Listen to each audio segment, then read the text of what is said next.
So you already follow all the best security practices, but you want to be even more certain that no hackers or even overly curious friends have gotten into your computer. What do you do? Well, in this video, I'm going to show you a couple different ways on how you can set traps on your computer to alert you. For example, you could put a file or folder on your desktop with an irresistible name like Bitcoin wallet or private personal pictures, and if anyone opens that, you immediately get sent an email telling you. And I'll also show you a method I came up with where if anyone tries to access or copy a file that you set, it will automatically and right away disable all network adapters on your computer, so it cuts it off from the internet and or shuts down the computer immediately. And the best part is none of this requires signing up for any accounts or even installing any software. All right, now before we continue, I want to thank today's sponsor, Blinkist. You see, there's a ton of books that I would love to read, but I simply don't have the time to get through them all. So if you're the same way, that's where Blinkist comes in. It's an app that takes thousands of the top nonfiction books across a whole bunch of different categories and creates much shorter text and audio explainers they call blinks for each one, as well as producing shortcasts, which are blinks for podcasts. Each blink is around 15 minutes, and in that time, you'll learn the biggest takeaways and most powerful ideas from the book. And listen up, because they just added a new feature called Blinkist Connect, which lets you connect a second account to your premium account at no additional cost. So effectively, it's 2 for 1 for you and a family member or friend. Just find the button that says share your free invite and add them through there. I'd say my favorite blink recently is The Upside of Stress, which is one of those rare books that you can legitimately consider life-changing, and I know it sounds cliche, but it's really not. The book basically explains how all the usual talk about how bad stress is for you may not actually be the case and may even be exactly the opposite. Not what I was expecting. So if you want to check out Blinkist, go to Blinkist.com/TheoJoe and get a 1-week unlimited free trial to try it out. The trial is completely free and you can cancel at any time, but just for you guys, if you decide to get a premium membership, you can get 25% off that. So again, go to Blinkist.com/TheoJoe. Same link is down in the description. And with all that being said, let's continue. All right, now the first service I'm going to talk about is one I just recently found out about called Canary Tokens at canarytokens.org. When you're there, all you do is choose from the dropdown the type of token you want to use. And there are a whole bunch. I'm not going to go over all of them, but a couple of my favorites are the Windows folder and URL token. So let's do the Windows folder as the first example. You just put in whatever email address you want to get your notification at and a text note to basically remind you what the token was for. And then if you want to be really fancy, you can also use what are called webhooks to send commands to other services and literally have it trigger whatever you can program. So if you have the know-how, you can have it pretty much do whatever you want. But I'm just going to put in an email. Then I just hit create my Canary token, and like I said, there's no accounts to create. This is it. It's free. Here you're presented with a zip file to download, which contains the Canary or trap folder. Though first you should click manage this token and save that URL. That lets you manage the token if you want, like disabling the notifications, stuff like that. Anyway, if we download the zip file and extract it, we can see that it really is just a Windows folder, but I'll show you the secret in a second. Let's put it on the desktop and rename it, and at this point, as you can see, if we refresh the manage page, it says this token has not been triggered yet. But if we go and open that folder, nothing appears to happen. But now if we refresh the manage page, it says this token has been triggered and it tells you how many times, and you can also view the history for all the details. If you're wondering how this works, it actually takes advantage of the desktop INI file, which is a thing in Windows that basically describes what icon to use for a folder, that sort of thing. But you can also use external remote icons. So what they did is just put a URL to the Canary token website that has that unique identifier on it. So if anyone opens that folder, it pings that URL so they know that someone must have opened that folder, and that's how it tells you. For the URL type token, it's dead simple. It simply gives you a URL, and if anyone visits that URL, it triggers it. And you can actually customize the URL quite a bit. So you can change any part of the URL except that unique identifier for the token, but all this other stuff, like between the slashes, you can have it go to any path. So if you're trying to make it look like it's supposed to go to, I don't know, some login page or something, you could just put in /login/secret page.php or whatever you want. Or if you want it to be not so obvious and you have your own domain, you can actually use a DNS token. So basically you'd create a DNS CNAME on your own domain and then have it redirect to the canary token. So that way they wouldn't even be able to see that it's going to be going to that, but you'd be able to still trigger it. And like I showed, there are a ton of other tokens of different sorts, really for almost any occasion. But that being said, these aren't exactly foolproof. For example, when I was working on this video, the folder tokens on my computer simply stopped working. I think I had some kind of DNS filtering going on my network that it might have been blocking it, but it wasn't doing it at first, so I don't know what the problem was. But the other types of tokens I was testing, like the URL ones, seemed to work no problem, so I don't know what the deal is. Also, I should point out the ones that are for Microsoft Excel and Word files, you might be tempted to use those, but keep in mind that it relies on macros being enabled, which is not by default. Usually when you open a Word document or Excel file, it'll ask you to enable editing. And if the person doesn't do that, which they probably won't, it will not trigger the thing. So just be aware of that. And also for the folder tokens, it only works if someone's on a Windows machine and activates it. So if they're using Linux or they're also maybe on the command line accessing your files, it's not gonna trigger that desktop.ini because you're not using Explorer, so that's another limitation. Also, as it is, if you're just using email notifications, not like a webhook or anything, it obviously tells you about the intruder, but it doesn't stop anything. But like I said, I came up with a method that will actually cut off access, and I'll show you how to do that. The one unfortunate thing is, to do my method, you will need to have at least Windows 10 or 11 Pro, because you need to have access to the group policy editor, and if you don't, you can't change the security settings. So that is one limitation. You have to have Pro or better. And what I'll show you how to do is, like I said, disable all the network adapters on the computer, so if they're connecting remotely, they won't have access, and also then shut down the computer immediately, so if someone's actually on the computer, then they'll be kicked off. But what's cool with my method is it doesn't have the limitations of the canary tokens, where if someone is like remoting in, or they're not even opening the file, but they're just copying it off, that should still trigger it, because it uses the Windows APIs or whatever to basically monitor anything that's going on with the file, not just if it gets opened. So if it does get renamed or moved or copied off the computer and then they open it over there, well, it triggered it when they were doing that copying. So I think it should be able to catch everything. Now to do this, there are several steps. I'll walk you through each one, but I'll give you the quick outline here. You first have to enable auditing in the group policy editor. Then we're going to create a task scheduler task to shut down the computer and do all that stuff.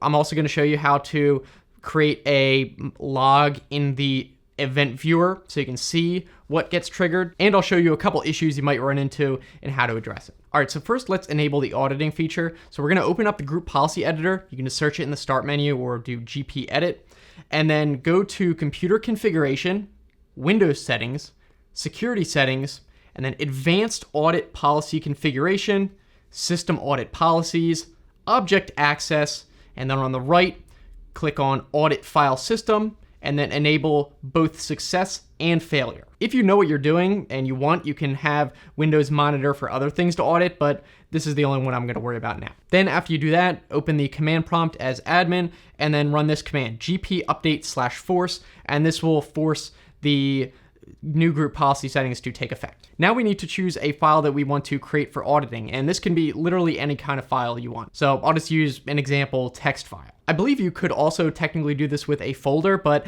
I haven't tried it with that, so you can test that out yourself if you want. Anyway, once you choose a file you want to monitor as the trigger or trap, just right click it and then go to Properties, then go to the Security tab, and then Advanced, then go to the Auditing tab and hit Continue if necessary. Then go to Add, select Principal, and then enter everyone, and then hit Check Names, and it should be underlined. Then click OK, and then in this window, in the Type dropdown, click All, and then click OK on everything to close out the windows and finish. So at this point now, anytime that file gets accessed, it will create a log entry in the event viewer, but we need to actually have something trigger when that happens, so that's where the task scheduler comes in next. However, one side note is, because technically the file might be accessed by like the Windows search indexer and stuff like that, which would trigger it, you might want to put this trap file into a folder and then add that folder to exceptions on the Windows search indexer, and maybe also add the file as an exception to your antivirus if it's going to scan it, stuff like that. Because again, literally if anything accesses that file, it's going to trigger it. Now we can get to the main thing, which is creating the task scheduler task to do whatever we want. So in here, I actually created a new folder for my tasks, and I'm going to right click and create new task. And for now, just select run only when the user is logged in for testing, and then also check run with highest privileges. But once you have everything set up and working how you want, you can change it to run whether the user is logged in or not. And the reason you want that is a Trojan might create another user and access the file with that, even if you're not logged in. So you want it to be always active. All right, so next we're gonna go to the triggers tab in this window. And in the dropdown for begin the task, we're gonna select on an event and then select custom. Then here, we're gonna click new event filter with by log selected, and then click event logs. And then in the dropdown, look for security and check it. Then where it says event sources, find where it says Microsoft Windows Security Auditing and check that box. Then in the box that says all event IDs, click into that and change it to say 4663. This is the file access event. Then in the task category dropdown, select file system, and then you can click OK and then OK in the other window. However, one important thing to understand is if you create multiple of these files, this is going to trigger if any of them get accessed. I'm not sure if there's a way to have a specific task only trigger for a specific file. You might be able to do it with the advanced XML thing, but I have not figured out how to do it. But in my case, this is fine because if any of these files get accessed, that is bad news and I want to shut everything down. Anyway, back in this window, we are going to go to the Actions tab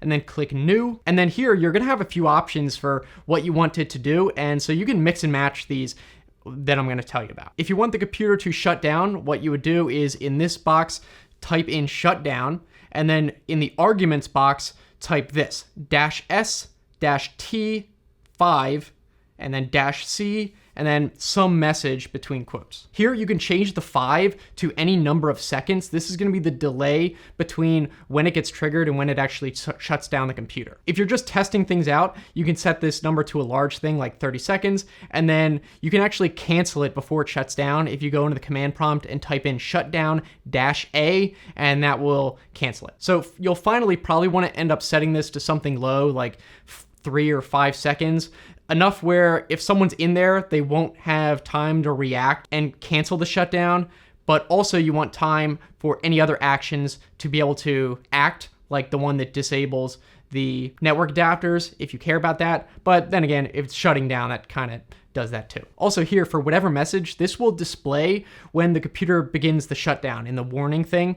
So you probably want to put something that you'll know means that the trap was triggered, but also maybe not so obvious, where if someone's snooping on your computer or a hacker's on there, and for example, if it were to say, you triggered the trap file, well, that's going to tip them off. Maybe you don't want them knowing that. But if you said, major critical error activated in blah, blah, blah, or something like that, then you'll know what that means because you wrote it, but anyone else might just think it was some kind of error. And that's probably just good to do because if you're actually using the computer and it gets triggered either by mistake or legitimately, you probably want to know why it's about to shut down. Another action you can do is if you put CMD in this window, and then for the arguments, you type /K echo, and then whatever you want in these quotation marks.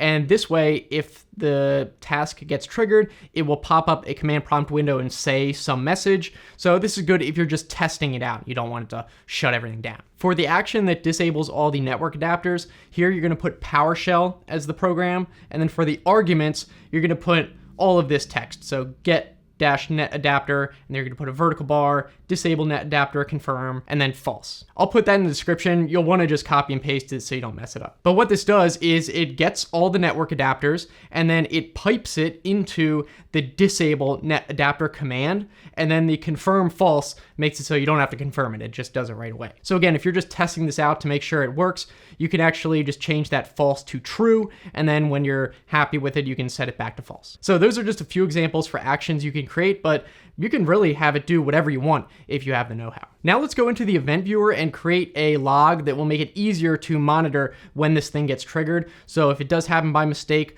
or whatever, you can see what happened. So just search the start menu for event viewer, and then we're gonna go to action and then create custom view. And it's basically gonna be the same stuff that we did before. You're gonna select by source and then look for Microsoft Windows Security Auditing again, then type in event ID as 4663, and then task category as file system. And then just hit OK to finish that, and now you'll see that show up on the left side. And now anytime you copy or open or do anything to that file, it should show up as a log entry. And it'll actually probably show as multiple log entries, because usually when you access a file, multiple things happen, like the Explorer might look up properties of the file or something like that. The actual program might open it. You'll see that other stuff happens. But at least this will show you what was going on and what was trying to access it. So maybe if you do have some kind of Trojan on here and you're trying to figure out what was accessing your files, this will probably tell you. So what I'm gonna do, and what you might wanna do if you're gonna try all this,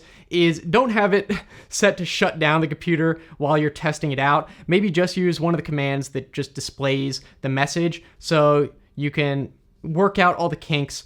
Again, maybe if you have some kind of backup program running and you forgot and you realize that triggered it, then you can work around all that until you're happy there's not going to be any false positives, and then you can maybe enable the real shutdown sequence. You also don't necessarily have to have it disable all the network adapters.